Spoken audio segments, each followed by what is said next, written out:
How are you, my friends? It's wonderful to finally be, I suppose, setting off on the journey of talking to you through the means of Facebook. I mean, for most of you that do know me, I have been a bit of a Luddite in the sense that the only communication I had with you was through just my humble Facebook page. I was do a live once a week, twice a week, 3 times a week, whatever was on my mind, Watchtower. And I suppose I wasn't, I didn't want to do YouTube, but it's got to the point that I think it's time after all these years. So I hope that these series of exposés on Watchtower and Jehovah's Witnesses is at least thought-provoking, and the interviews that I've got lined up, I hope, are more than thought-provoking, but they certainly help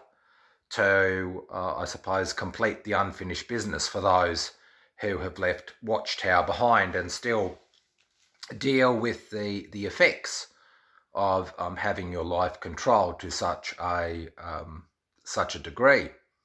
So in this particular video, I just wanted to go back on some of the things that I had said on my Facebook page, predominantly about the messaging from the governing body. And I think the latest, or one of the latest broadcasts by Watchtower, in which David Splain takes up the argument against dissenting voices, what they call apostates. I don't accept the idea of apostasy as the way they see it at all. I don't think that critical voices, especially when it comes to criminal behaviour or even indiscretions in a spiritual sense, in a religious sense, I don't think a person's an apostate because they point out systemic problems in their faith. But anyway, the point being is that there's a real effort by the governing body to counter the arguments of I suppose people like myself.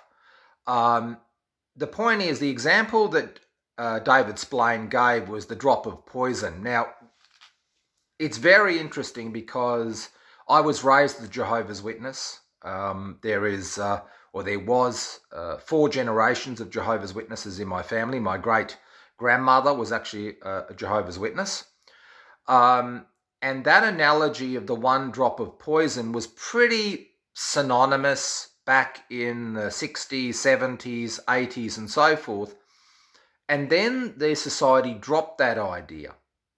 And one of the reasons why they dropped that idea is the building up to the great disappointments of predicting when the end's going to come, and then the bullying and harassment of the membership that not necessarily agree with your timelines. I mean, nothing more than that, but really aren't going to be involved in the hysteria.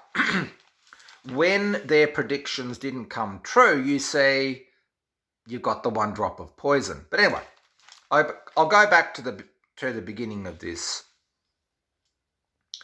Number one, the very basis of the authority of the governing body of Jehovah's Witnesses is the story, and it is a story, that Jesus invisibly returned, as far as Jehovah's Witnesses are concerned, somewhere between the years 1916 and 1919, somewhere in there, he invisibly returned.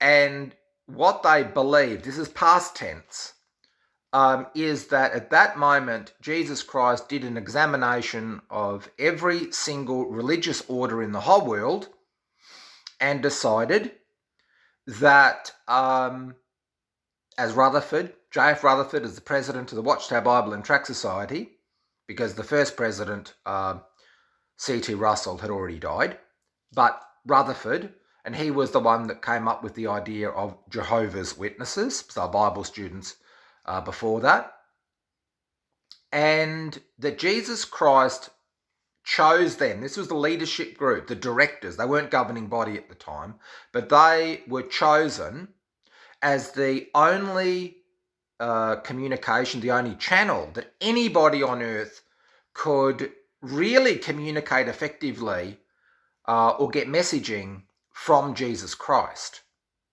And so the governing body of Jehovah's Witnesses, by their own undertaking, were the sole representatives of Jesus Christ on earth. They were vassal kings. They feel that they'll be reigning in heaven as kings.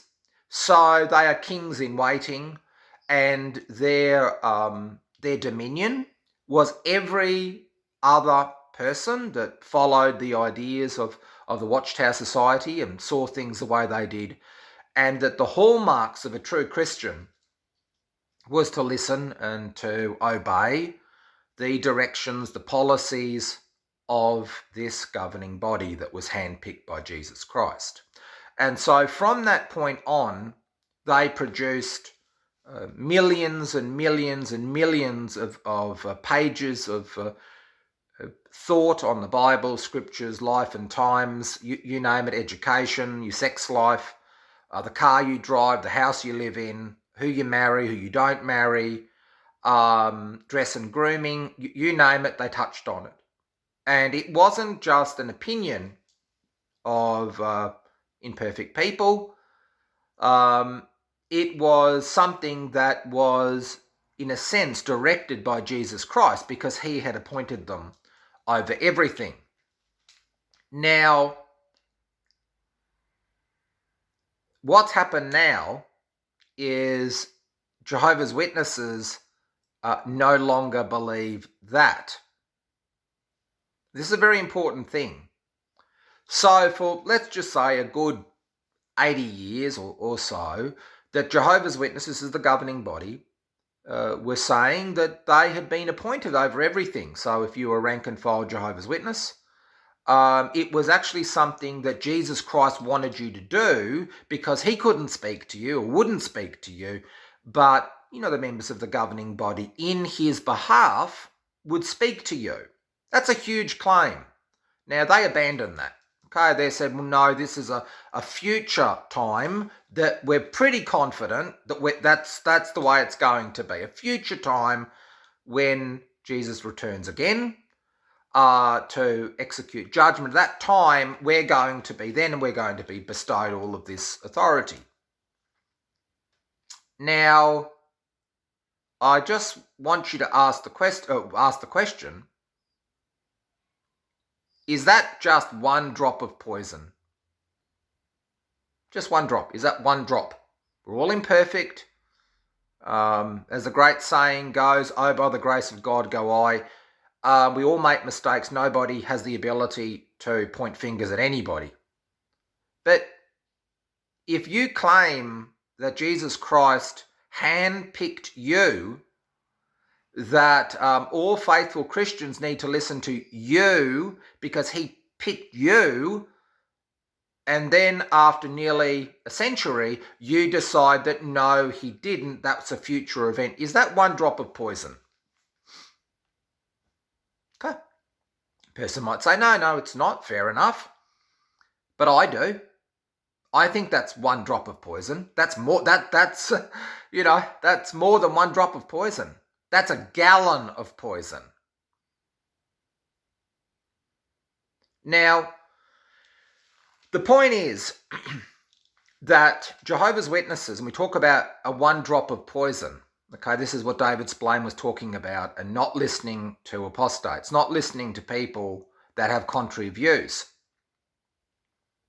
The Jehovah's Witness story wouldn't be so significant if the viewpoint of the religious order itself, even though it's actually a corporation, but we'll just leave it at that the religious order itself viewed its leadership group as simply imperfect humans, prone to imperfection, with no particular special insights into the Bible or the scriptures, with no particular special channel to Jesus Christ or Jehovah God, as they would say.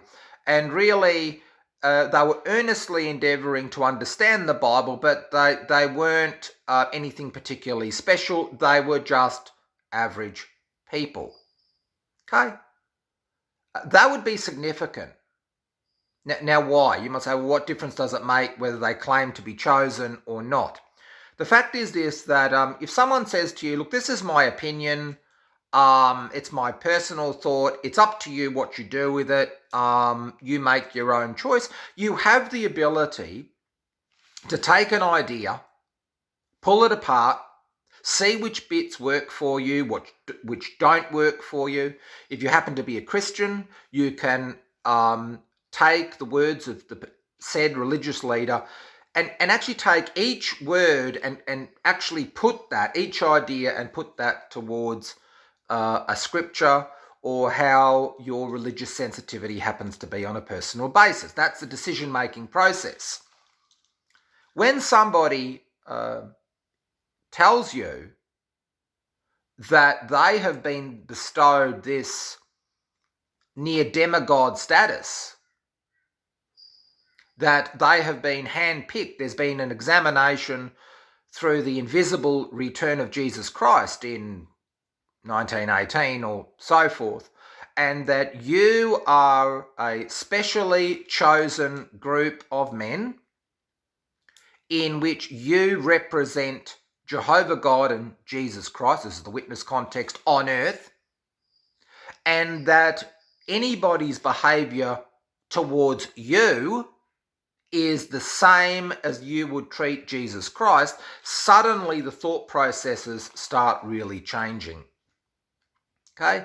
Because if you are sensitive to a belief system and you are aligned with that thinking, you're going to be swayed heavily in listening to that individual or that group of people. Your thought processes are going to be always weighed towards the people that claim to have this special privilege, okay, this special position.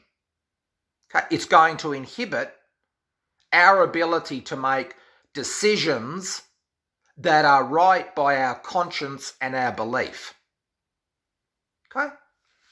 Now, the fact is this, by Jehovah's Witnesses, the governing body of Jehovah's Witnesses, saying, well, no, we're not chosen yet, I mean, this is just catastrophic. And for those who are Christian, so I know many of you are, I am myself, but most of my friends are not, so, you know, we'll leave it at that. But anyway, for those of us who do have a great affinity towards Scripture, one of the things that everybody agrees is if you want to take on the mantle as the official spokesperson of God, as a prophet, as someone that has miraculous powers or insights, and you don't, the Scriptures is very clear that there is a huge penalty for that. Now, even if you're not a believer, I think most people would agree that if you make claims that can affect other people's life and you're not qualified to actually give that advice, if you're claiming to be a doctor, okay, and you just got online and printed out a medical receipt from the Democratic Republic of Congo or where it was, and then you started giving people medical advice, and they believed, because they've got faith in the medical community, that your advice was bona fide. If you did something that was, or you advised something that was detrimental, it's not just that you made a mistake, but you lied, you deceived people. There was an authority that you supposedly had that you weren't qualified to have. Now, that's just a medical thing. And when we talk about faith, it is something that for those in the faith community, it is just intrinsically connected to every aspect of our lives. And it matters what you believe, because that affects our mental well-being, our finances, our intimate relationships, our parenting style, our education, how we spend our free time, the choice of many things comes back to the rock bed of our principles and our morals. And you don't have to be a person of faith to understand that. Okay, our own inbuilt morals, whether it's by trial and error, whether it's instinctive, whether intuitive, they're really important for us. And when we take on something from somebody that deceives us, it has a detrimental effect. So I want you to think about that. And that's something for you to examine for yourselves. Is that true? Is that what Matt's saying? Is that true? Did the governing body say that back then? And then for nearly a century they continued this policy, and then only to change their mind and say, well, no, that hasn't happened yet, but it will. We're pretty confident will happen in the future. Does that sound like a drop of poison? I think most clear-minded people would say, yes, Matt, that's more than a drop of poison. Okay? Now, I say this to David Splain and to the members of the governing body is when Jehovah's Witnesses, and I did it, we all did it, when we were able to, when we went from door to door, what did we do? We politely, very politely, spoke to people that had their own faith, and what did we politely do? We literally took a blowtorch to their beliefs and we stress tested them from every single side, and if there happened to be one crack in that faith, what did we say? Well, can't be from God, can it? Okay, the governing body know that. Okay, and it was very interesting that people would say, well, that's the way I was raised. And for us, as Jehovah's Witnesses going out in this campaign, that wasn't acceptable. Okay, it wasn't acceptable. You needed to prove for yourself that what you were being taught in your church lined up exactly with the Bible. Okay, for instance, or that there wasn't hypocrisy in the leadership group of your church, your faith. Are they saying one thing and doing another?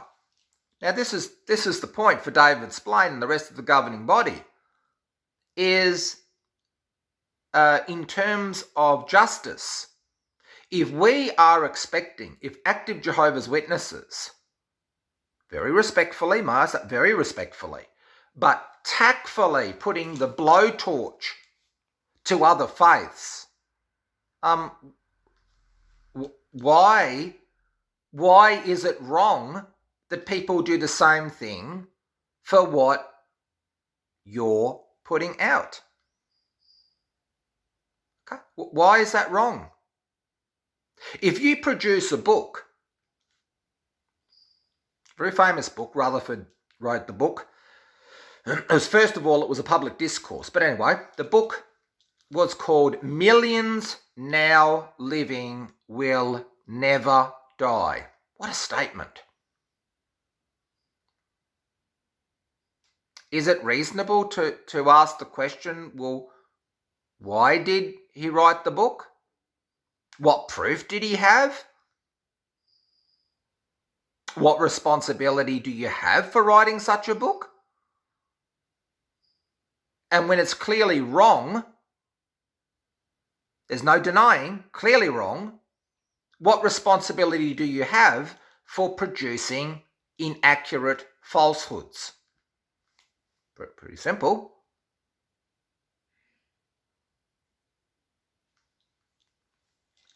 Another question I think that goes to the issue of the drop of poison is when my great-grandmother became a Jehovah's Witness, was in the 1930s.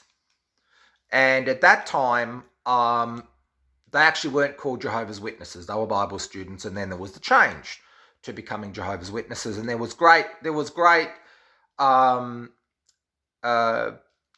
flux within the ecclesias / congregations. Okay? And it didn't matter what people believed. right? There was a change, and there needed to be a change. So change was thrust upon true believers, to put it that way.